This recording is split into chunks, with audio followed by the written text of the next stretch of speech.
Let's go ahead and go. There we go. Hi, everybody. Thank you so much for coming. We have our session today called Navigating the Work Waves as an Early Career Measurement Scholar. And the hosts are three of us here who are the co-chairs of the Educators of Measurement SIGME for NCME. So that's myself, Corinne, and then Brian French and Justin Kerner here as well. All right, so as an introduction, we came up with this topic because we've all recognized at some point that early career scholars of educational measurement meet a plethora of challenges. And today we have three panelists here who we feel have a wealth of expertise and interesting experiences for us to talk about several of the issues faced by early career scholars. Our goal is to encourage discussion, so you have the Q&A option rather than chat. And we will be monitoring that and bringing those thoughts in as the panelists respond to the questions that we've prepared. So our panelists are Dr. Michael Rodriguez. He is the Dean of the College of Education and Human Development, so has that admin role, and also a professor of quantitative methods at the University of Minnesota. We also have Dr. Shiyu Wang, who's an associate professor from the University of Georgia, and Dr. Deborah Harris, who is a past president of NCME and also a visiting professor at the University of Iowa, and also has experience in industry in the past too, if anybody wants to talk about that.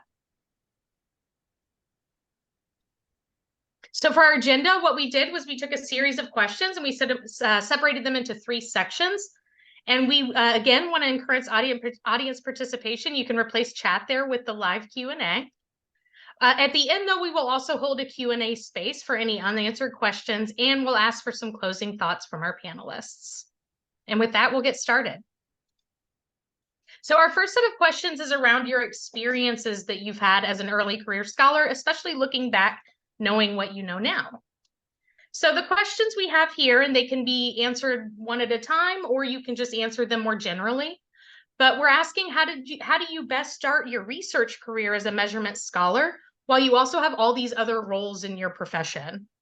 Also, how can you ensure that your scholarship is growing toward high impact while still being the best teacher and advisor and colleague that you can be?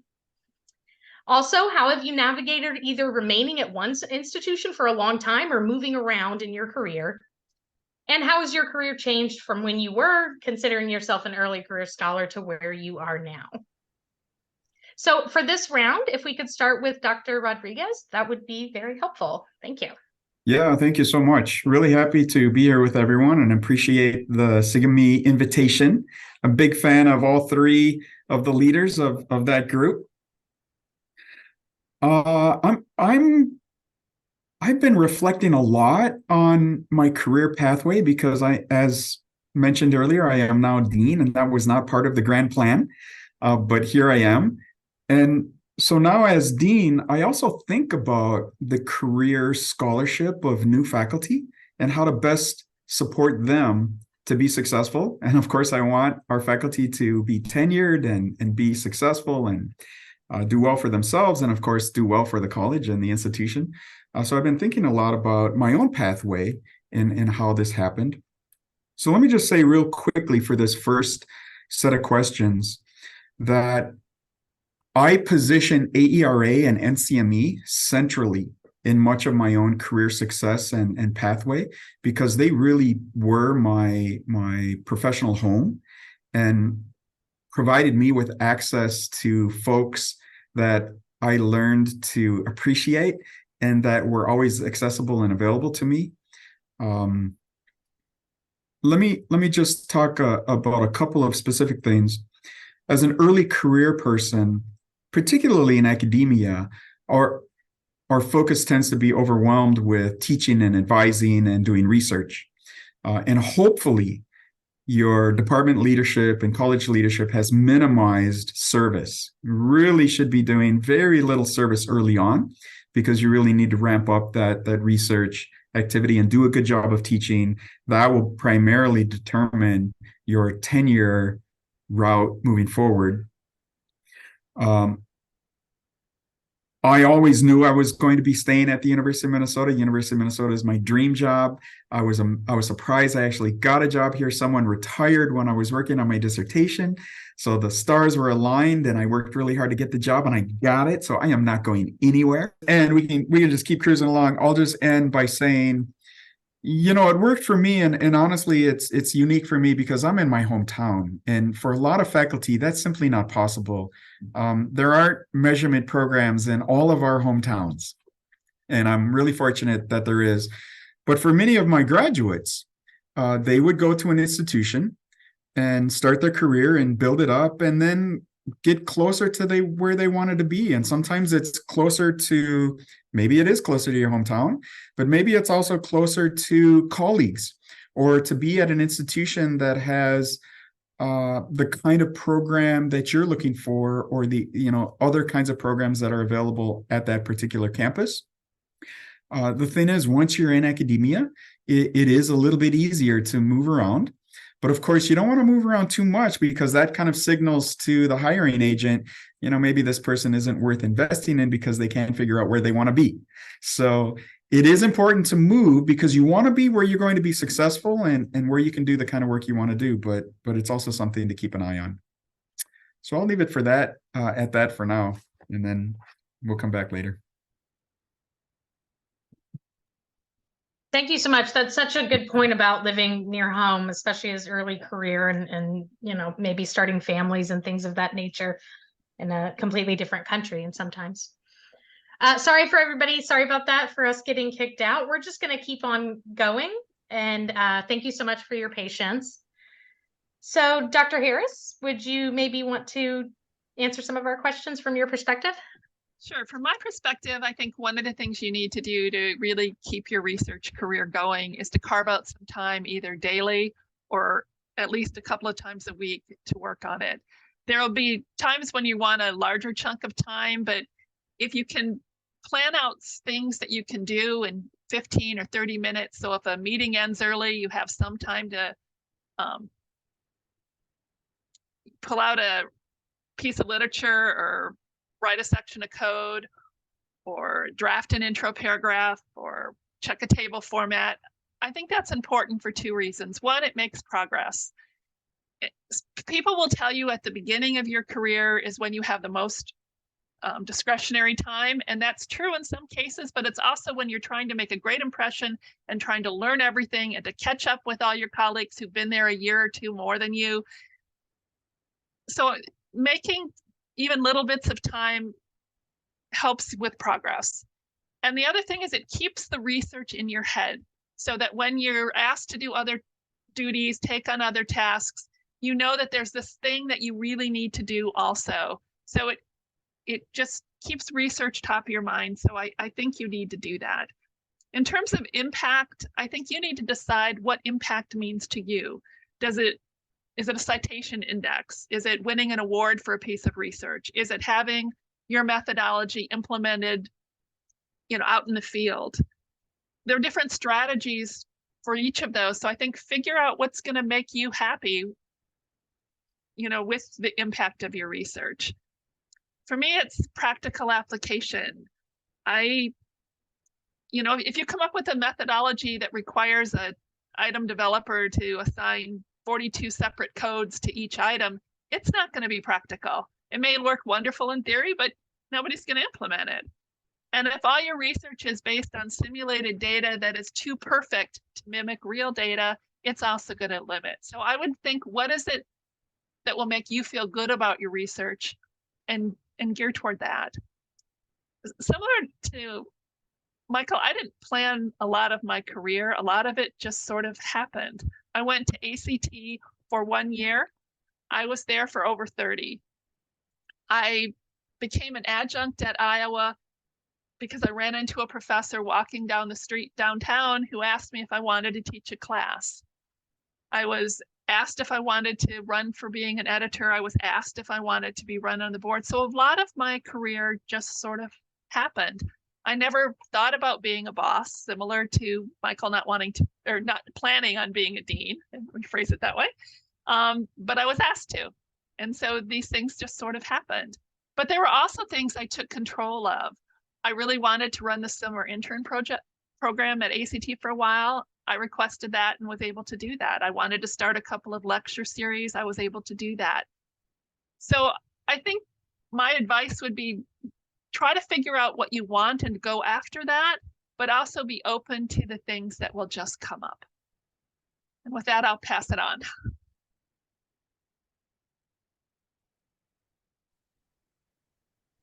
All right, I think I can just ending a few, like as what I joking in the beginning, I still view myself as an early career researcher. So I just try to share some experience, like personal experience. I think I speak for the people who work in academia, and then for teaching, advising, and research. Typically, for your job responsibility, they will outline like what percentage of teaching and the research and the service you are expected to do. Like for our institute, we kind of change the ratio all the time. But for example, they have like 40% teaching, 40% research, and 20% service in the beginning. But I believe they changed the ratio recently. However, like my way of managing my time is kind of mimic the ratios they indicate in the guideline. But I agree with Michael and Deb. Like as an early career researcher, the service part, like at least for me, like my department, they really try to minimize my service work. So in my first 4 or 5 years, I really devote lots of time on research and also teaching. And I think research and teaching, they are not really conflict with each other. It's sometimes you can kind of integrate your work or your time together. Like for my research, for my first few years, I focus on publishing the works I continue from my PhD study and try to establish some new work. And for the teaching part, because I also teach some seminar course for graduate students, so I use that opportunity to generate new research topic because students, they are quite active. And so I think that's a way to ensure my research kind of grow while also be a kind of a good teacher and a mentor to my students. And for the institute, I'm pretty happy with my own program because as what I say, they are pretty supportive. And whenever I need something, I think they just pretty support for what I want to do. I think this is very important. Like if you're staying at institute, you just evaluate whether you can get the support or resources you need. So if you feel like maybe you need more, you could look for other different institutes, or sometimes due to family issues or other issues, you might want to look at for other different institutes. But I think the important thing is just you feel about whether you get the enough support or resources from them and whether you are happy there. How has my career changed? It's not changed that much. As well as I said, like I'm still pretty early, but the only thing I know is in the very 4 or 5 years, I could really focus on what I want to do. So I have plenty of time doing like writing papers, reading papers, and then discussing with others. But after I got tenured, I feel suddenly it's kind of I'm full of different type of meetings. So those meetings, because I have more research collaborations with people across campus or across different institutes, and sometimes it's like some service work. I begin to step into a different role, so it just feel I have more meetings than others. Yeah, but I think that's still manageable. Yeah, I guess that's what I want to share. Yeah, more meetings is a great answer, right? Okay, thank you so much. And again, anybody put anything into the Q&A and I'll be sure to bring it back to our panelists. But we also wanted you all to reflect on challenges that you've had and that you had as an early career scholar. So what challenges did you face in your early career experience? How do you balance your research time with requests to assist other projects that leverage your skills? I think we all know in our area that we are sometimes serving as methodologists on other people's projects. So that question is in that vein. How do you balance all of your scholarly activities with your non-work life? And reflecting on where your career started, what do you know now that you wish you had known then? And I think some in our audience would really love if each of you definitely address that last question towards them. So Deb, do you want to start us out this time? Sure, and I will start with the last question. I wish I had known how important communication is in all aspects. What you hear is not necessarily what someone else thinks they're saying. People will tell you things and tell other people other things. Meeting minutes don't have the detail, they leave out a lot. So when you're going back to confirm things. So I wish I had been better at the beginning about owning some of the communication.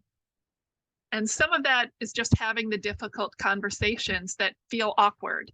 For example, if you have a colleague who seems to be getting more and more opportunities that you aren't getting, how do you express that? It's not, well, she got to do it, why can't I get any of those? She's just the teacher's pet. I mean, that's not the route you want to go. You want to have an open conversation, but one that where you're not defensive and you're not putting another person in a position that they're defensive. So it's like, I noticed that so-and-so seems to be getting a lot of opportunities. She's doing a really great job at those. She seems to be, growing her skill set. I'd like to be able to have some of those opportunities too. So are there skills she has that why you default to her that I don't have? Can you help me grow those skills? Can you help me get in a position where those opportunities would also perhaps be offered to myself? So I think you need to have those types of conversations. You need to be open to what the responses are, whether you agree with them or not. This is the perspective of somebody who's assigning something that you want to be part of. I think you also need to be to not assume that everybody walks away from a meeting with the same understanding. So I wish early on I would have done more of sending emails after the meeting. Based on our recent talk, this is what I assume my next steps are, A, B, and C. If I'm incorrect at what I'm assuming, please let me know by Tuesday. Otherwise, I'm going to proceed with this. I really think a lot of the misunderstandings and friction are just lack of communication. So I would strongly encourage people to be more open about communication. And if there are issues, to bring them up in a way that actually works to resolve the issue and not just vent. In terms of how to balance your time with all the requests you get, again, I would go back to communication. Some of that is not a definite no, it's maybe a negotiation. Well, yeah, I could do that, but I can't get to it till next month. Or I'd be happy to help you with this. It sounds really interesting, but right now I'm buried in this. So if you want to help me with this task I need to do, I'll have more time to help you with that task. Or take it to your supervisor, who's ever in charge of your time. And it's basically, which is the priority of these 4 things? You're going to get asked by multiple people to do things. So it's not realistic to think one person's going to understand what else going on. So you're going to have to help own your own time. That's my advice. Thank you. Thank you. Shiyu, did you want to chime in? Yeah. Okay. So I think I start with the first one, like the challenges I face. I think the biggest challenge for me in my first 4 or 5 years starting my career is getting my grant proposal funded. I found the proposal, like a grant writing, or it's really difficult as for the like junior faculty. So I start my first proposal writing in the first summer. I landed in UGA. But if I like looking back, if I was 4 years ago, I will start with the small grants, not with the big external grants. So I spent lots of time, the whole summer, the 3 months, is working on something, but definitely it was rejected. And then actually my first grant, like kind of large grant, external grant, was funded after I get tenure. Like so, it takes a long time to like for me because maybe I don't know, I'm an international scholars, and then there are different challenges for me.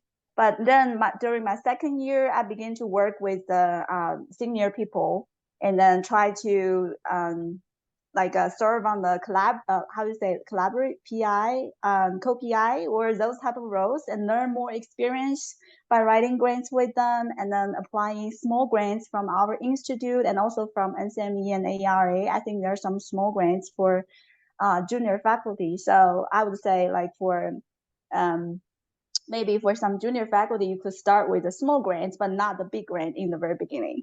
Okay. And then how do I balance my research time with request from others? I think for me, I'm very lucky. Like, as a junior faculty in the very beginning, not many people sent me such kind of request. And then, but if there are people sending me the request, I kind of always evaluate whether what I can get from doing the job. Like, I like help people, but I also want to see, okay, by joining the project, whether maybe I can use the data for my own research purpose as well. So is there any way I can not just doing the work, but also kind of benefit my own service? So that's a way for me to kind of decide to say yes or no for those requests. And then for the balance my scholarly activity and non-work activity, I think just like kind of time management. Like, for me, I really need to do exercise. I need to maintain my mental health. So I will block some time each week. So I have to do exercise. So nobody can bother me during that time. So I just want to ensure I have those time of to doing the things I need to do. And the last question, I feel well, this is not something I haven't done, but I think for junior faculty, it's very important to talking with different people. I think it's similar to what Deb said, like communications. I think I feel lucky because I'm kind of open. Like, I like to talk with different faculty and staff in our department. So it's kind of, I quickly gather information in my first year. So kind of know the rules, what you should say, what you shouldn't say. And then I attended the workshops provided by our college and the university. So they will share experience to junior faculty. Like, I learned the way of saying no from our dean. I think that's very important, because at the beginning, because I directly transit from student to faculty, it's difficult. Like, sometimes I don't dare to say no, but then she told us it's okay to say no in certain situations, and you should talk with your department head if you need something. So I get lots of experience by attending those workshops and communicate with different faculty. And yeah, so I think that's something I would like to share with others. Yeah. All right, I'm going to jump in, and I'll kind of follow Deborah's lead and start at the end there. If I'm being honest, I wish I would have known to invest in Amazon and Microsoft 25 years ago. But given that we're here now, I wish I would have known how to, and I'm still struggling with this, convert my conference paper presentations into publications. And I'm sitting on so many conference papers that I still want to try to publish. That is really a big struggle for me. I also wish I would have known what I could have asked for when I got my first job offer. And I regret not talking more with my advisor about whether or not my job offer was adequate or sufficient, or I should be asking for more. I was just so happy to get an offer for my dream job. I didn't even think about the possibility of asking for more. Turns out, even when budgets are tight, institutions are investing in you as a new career professional. And this is an opportunity for you to test what that investment is all about. It also turns out that there are funds, whether an institution will confess to it or not, or a college will confess to it. Now that I'm in the dean's position and see the underbelly of the beast, there are funds available to invest in research activities in the faculty. And you just have to know enough to ask for it. Many institutions have early career startup funds and seed funding and initiative funding. All those funds come from somewhere, and there's a lot more funding behind it. You just have to know enough to ask for it. So I wish I would have known to ask for things when I need them instead of just thinking it's all on me and I got to figure it out. I do provide new faculty with a couple pieces of advice, and to my advisees, I actually have one of my advisees on the call here and one of my recent graduates on the webinar. One of the hardest things for me and one of the biggest challenges for me was to know when to say no, because there are so many things going on, especially if you're at a big research intensive institution, lots of projects going on, and they all sound great. And you want to be a good colleague and you want to be involved and you want to start all this research activities. Be careful not to end up doing everybody else's work but your own, and figure out when to say yes, because it's going to continue contributing to your work, versus when to say no, because it's just a little bit too much outside with very little return. And sometimes it's hard to figure out what's going to provide some return for you. Yet to be a good colleague, because being a good colleague is also part of working in an institution, and it contributes to tenure and tenure review because there's positive regard that comes from being a good colleague. At the same time, I advise my advisees and new faculty, if you want a 40 to 48 hour work week, academia is not the way to do it, and certainly not at a research institution. It's simply not possible to get tenure at a research intensive institution by working 40 hours a week. And so work-life balance is a really tough one. You will probably not experience work-life balance at any given moment, but over the course of a month, certainly over the course of a semester, and darn hopefully over the course of a year, you achieve that work-life balance. You achieve it over time, not in any particular week, because there will be weeks where all you're doing is working. And then there will be times when you spend a lot of time with family, friends, colleagues, neighbors, or yourself, and just doing things on your own that are part of the life part of the work-life balance. But the work-life balance is not something that's going to be uniform. And it's simply not fair to tell new faculty that this is a 40 to 48 hour work week when tenure is on the line and you're at a research intensive institution. It's a reality that we accept and that we take on. Thank you so much. Those are great. Rather than moving forward, if you want to click on the Q&A, we have some comments. And I'll just summarize the first one, which gets down to the budgeting of grants and all, which I do think these questions are so important because these things impact how your work goes, but we don't talk about them a lot.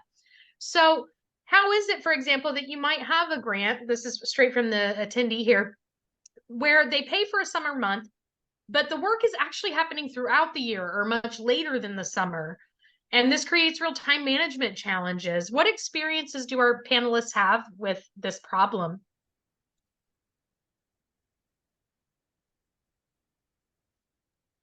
Anyone jump in? I have the same problem.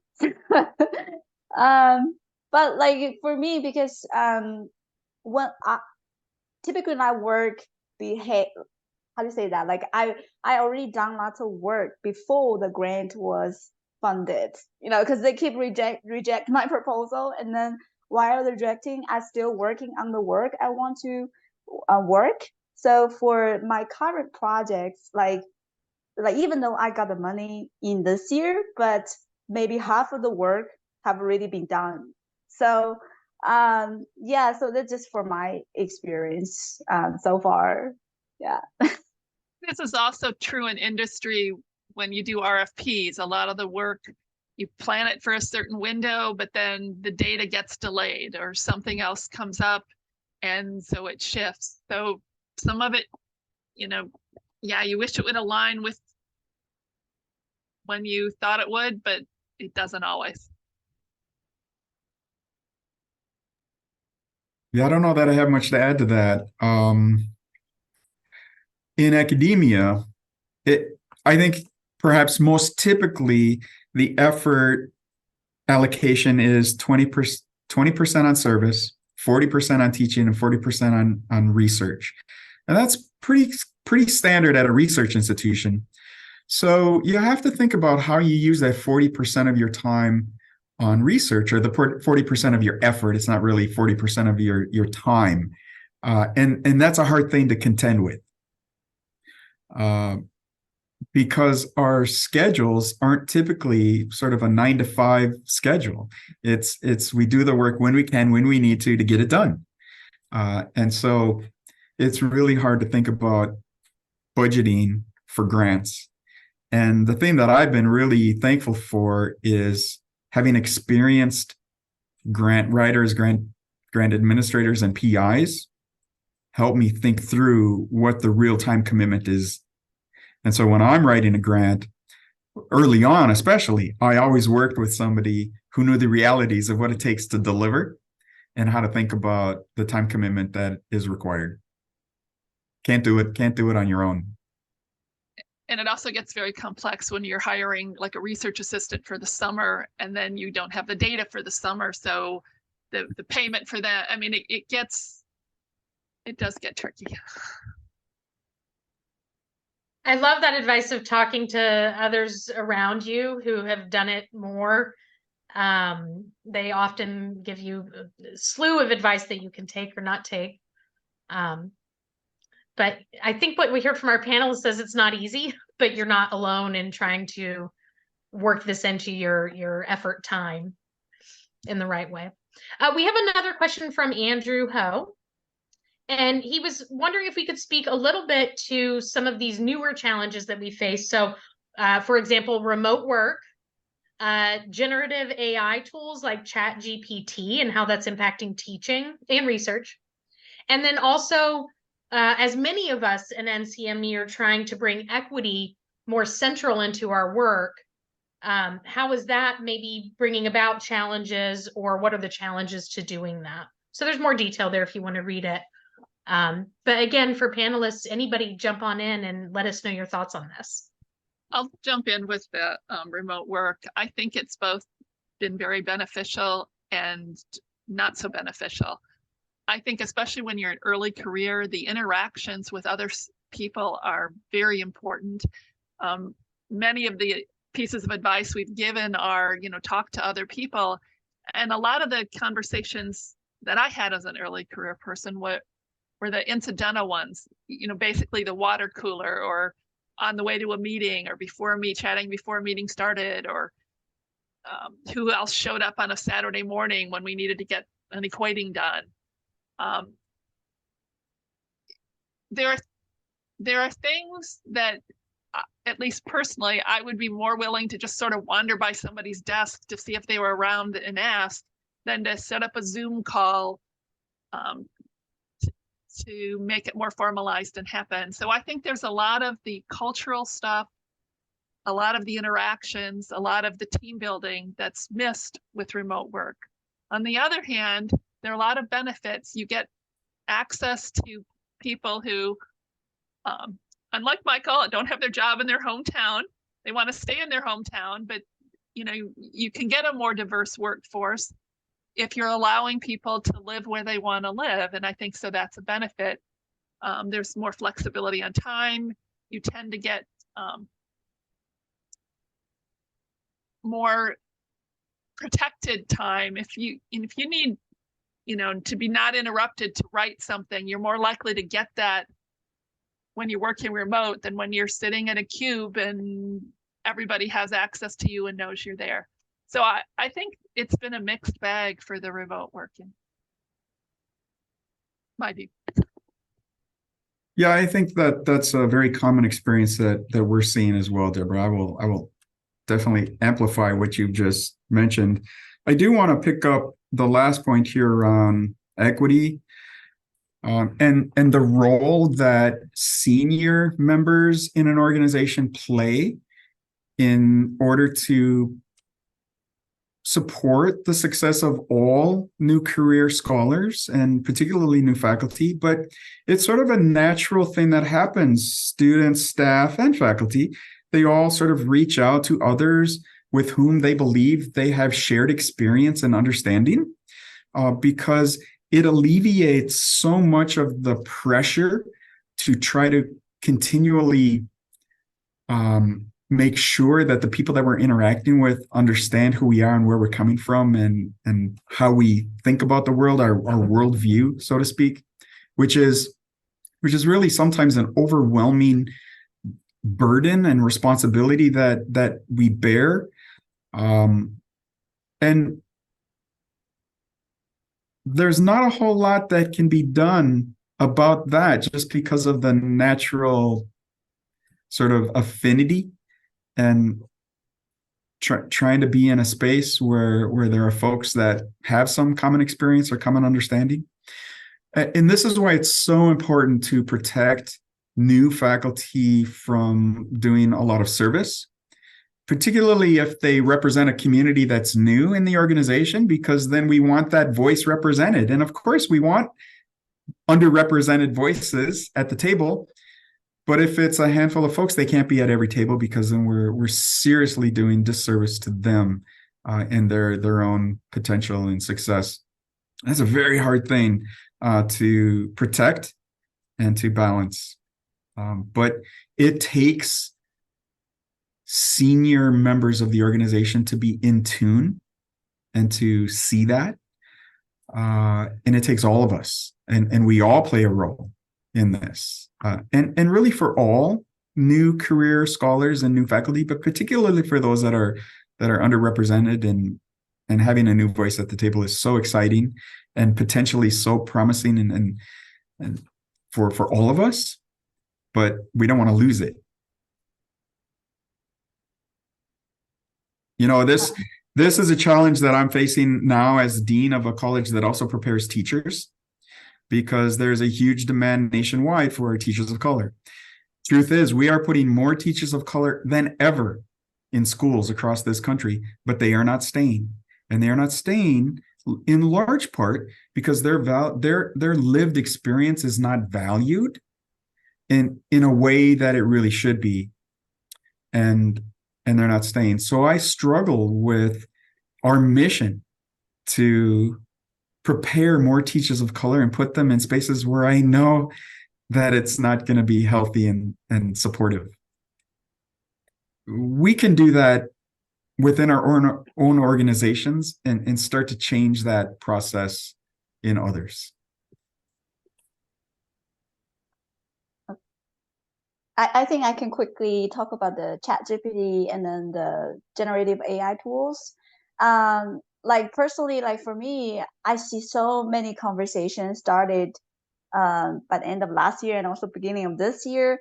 And then so universities, like for my institute, they give the instructor the guidelines in terms of what kind of AI tools students are permitted to use and not use in the classroom.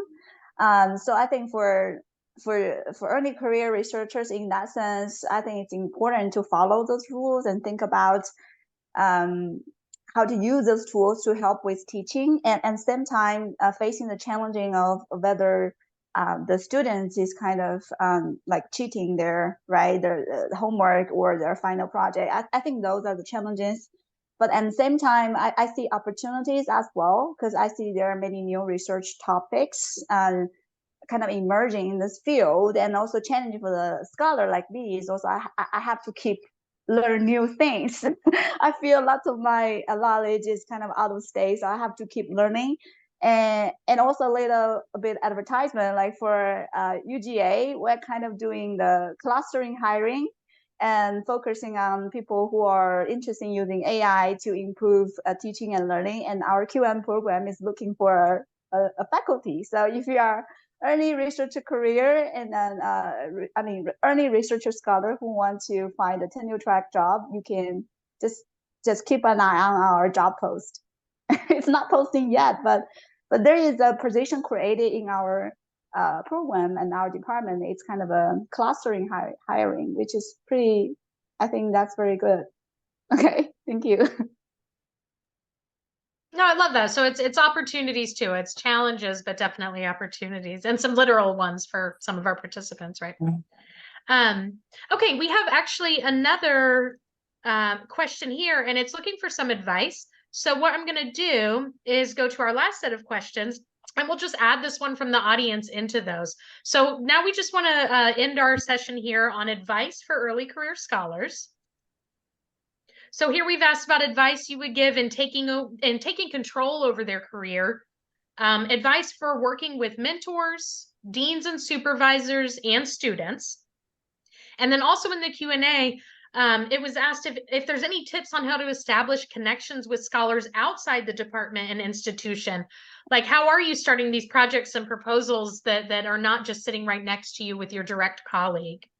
And then there's a follow-up Q&A there too as well, which I think falls in with advice.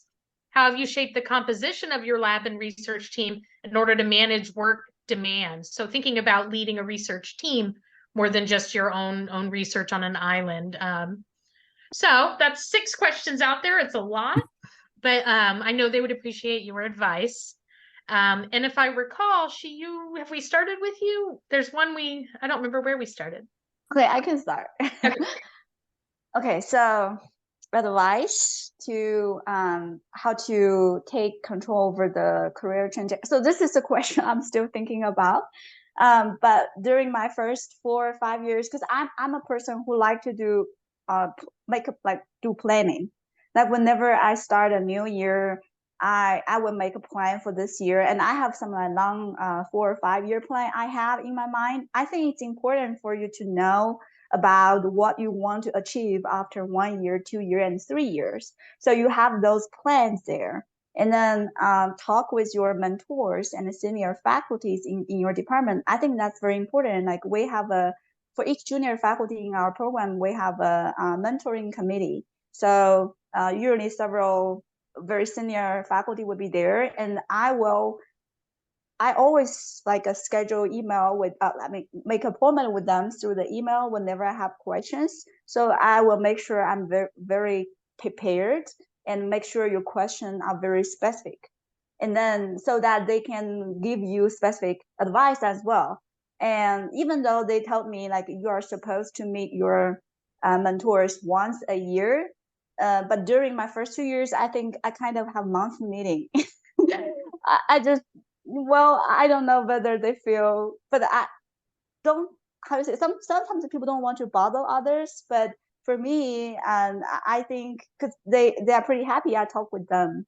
It's what I can feel. Like if you feel that people don't want you to bother them, don't bother them that often. But for my committee, I think they are really very nice colleague, and then they really want to offer me help. So that's why I just kind of take advantage of that opportunity. So that also helped me to build my networks.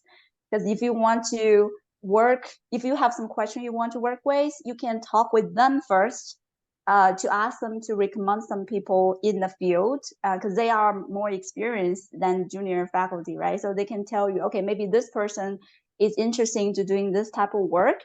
And then you can reach out to those people and then talk about your ideas. And then maybe you can start to work together. Because I have a very good mentor. He always told me, if you want to do something, tell me and I can help you to find someone. So I just feel I'm very lucky to have the mentor, very nice mentor at UGA.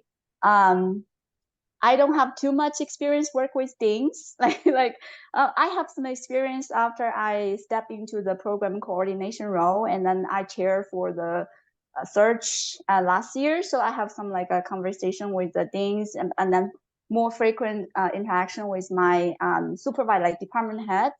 I guess just experience, just be prepared whenever they ask you for something, and also at the same time, if you need something from them, if it's reasonable, and then you can also ask for that. At least for my department head, she's super supportive. Like whenever I feel I need something to support my research or teaching, I always ask. But I know some faculty, they don't ask. So that's why I think that's just my experience with that. And then for students, For students, like for me, I don't have too many students. Like I don't have a very large lab, even though I collaborate with different students. But for my own advisees, I have a few. And I think the only advice is like for junior faculty, I don't know for others, but for me, sometimes I will use my standards, like the way I'm working, and to expect how my students work. But so like for me, I'm a person who like to make a plan, who like to finish everything early than the deadline. But for some students, they are just kind of deadline person. They have their own pace. So in my first few years, I'm kind of struggling with like why the student didn't respond to my email in time, and then those type of things. And then I gradually figure out, okay, for different students, I need to handle them more in different way, and then be more patient, and then find a way to work everything out. So yeah, that's just my experience. That was great. Thank you. Michael, I see that you wanted to specifically address a question in the Q&A. Yeah, that was actually a slip of my mouse. I was just trying to scroll through that and I clicked on it. But maybe I think I will say something about it. But I do want to augment this idea of mentors because this was really what was transformative for me. And so for the folks that are on the webinar who are not early career but work with your early career folks, step up. Because our early career folks really need it. And I try to do this as much as possible. And I think it was at NCME, I attribute much of my research agenda to the reception that I received at NCME. When I was a grad student, I presented a paper on item format effects. And Tom Haladina, who Deborah knows well, Tom was the discussant. And after the presentation, Tom says to me, "Hey, I really did like your paper. Do you have plans for lunch?" And of course, I had plans for lunch, but I said, "No, I have no plans for lunch." And I went to lunch with Tom, and that turned into decades, and we still communicate. He just sent me a message last week of writing together. We wrote a book together, several papers together. I had been to Arizona to visit him. He just stepped up in a huge way because of common research interests. And so there's so much that all of us can do. But also for early career folks, something Deborah said earlier that I think is really important is about taking control. And oftentimes we feel like things just happen to us and we have no control over any of it and no control over how long we get stuck with a certain project or dealing with something. When in fact, I think we actually do. This is something else I would have liked to have known earlier is how much control I actually have and how much I can say in terms of my preference of what to do and what not to do and what I'd like to be doing. And we need to support early career scholars in order to do that. With respect to the question in the Q&A, and it really is about the composition of a research team, I trust the members of my research team enough to have that conversation with them. And research teams often know what the gaps are and what would be helpful for moving forward, and can be really helpful in identifying new members of the research team or thinking about reallocation of effort and time and specific duties in a research team. And sharing that conversation with the research team, I think, is just so much more empowering and productive. And I find that we move ahead so much faster when we have those open conversations around the work of the team. Finally, with respect to working with students, for me as a faculty member, I have always been cognizant of the fact that my students are my future colleagues, and I treat them as such. And that has been so rewarding. And I'll leave it at that. Okay, I'll jump in with some random pieces of advice in terms of how to make connections. Kind of Michael's in reverse. I think at the annual meeting is a great place to find people that have common interests and just go up and talk to them, start the conversation. It's running into people in the hall, people are going other ways, but just even if it's just, "I really liked your paper," And then follow it up with, would you be interested in collaborating on something? I wouldn't take it too personally if they say no. We've talked about there are a lot of demands on people's time, but I think if you come up with this common research focus or common idea, you'll find people that are willing and eager and can understand what they'll get from a fresh voice and want to collaborate. So I would think one of the things is look at people who are researching in areas you want to research in, or are doing the types of research methodology you want to be in, and just reach out. And sometimes it can be hard. It might be easier over email than doing it in person, but I would reach out to people. Suggest to the NCME board that we start a, kind of a match.com for research interests or something. I think, that there are things that we can do, and we should try to facilitate that, because as Michael said, new career scholars are our future, and there's things you can learn from the past, things you can learn from, early careers, and just a matching up of that, I think, would be good. In terms of advice, publish your dissertation the first year after you get out would be one of my key ones. I've known a lot of people who've not done that, who've not prioritized publishing their dissertation, and then it's 3 or 4 years later, they no longer think it's current, they can't find the data, they don't remember stuff. So you've invested a lot in your dissertation. Make the commitment to get it submitted the first year would be one piece of advice. Another is you may not have a mentor, and that may be particularly true in industry or in some of the jobs where you're the only measurement specialist. But that doesn't mean you can't reach out to other people and kind of have a network of mentoring. It doesn't need to be one person, giving you all the advice. You can reach out, and I liked the earlier advice of be specific about what you want. For example, if you want to suddenly you have your degree, and there's the assumption that you can now do all these things that you haven't done the day before because you didn't have your degree that day. Like you can be a reviewer now, you can be a discussant now, you can be on a committee now. There's an assumption that suddenly getting this PhD piece of paper is going to give you all these skills that you don't necessarily have. So find someone who's done reviewing and ask, hey, I want to volunteer for a review. Would you be willing to spend a half hour to just read it over before I send it in to see if I've got the tone right, or to do this, or, I don't know how to go through this subject review process for this research study I want to do. Can you just help me walk through it? Reach out to people. I think as Michael and Hugh said earlier, people are willing to help, but it's easier to help something specific as opposed to, make me you or be my mentor for everything.